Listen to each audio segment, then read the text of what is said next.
AP ఉపాధ్యాయ సంఘాల సమాఖ్య ఫ్యాప్టో ప్రతినిధులు విజయవాడలో ఆందోళనకు దిగారు. ప్రభుత్వం ఇచ్చిన హామీలు అమలు చేయాలని, సరెండర్ లీవ్స్, డిఏ బకాయిలు వెంటనే విడుదల చేయాలని డిమాండ్ చేశారు.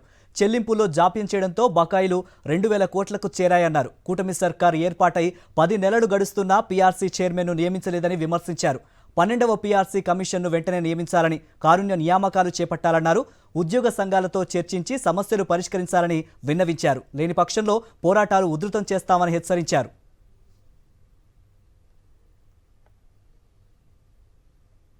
60 నెలల కాలం గడిచిపోయింది. అంటే 60 నెలలు, 36 నెలలు, 21 నెలలు, ఇన్నేసి సంవత్సరాలు మాకు రావాల్సినటువంటి ఆర్థికపరమైనటువంటి అంశాలన్నింటినీ కూడా పెండింగ్లో పెడితే ఉద్యోగులు ఎలా బతకాలి అనేటువంటి అంశంతో ఈరోజు ఈ కూటమి ప్రభుత్వం ఏర్పడిన తర్వాత మొట్టమొదటిసారిగా ఉపాధ్యాయ సంఘాలను కలిసి ప్యాప్టోగా రోడ్డెక్కాయని చెప్పేసి తెలియజేస్తున్నాము.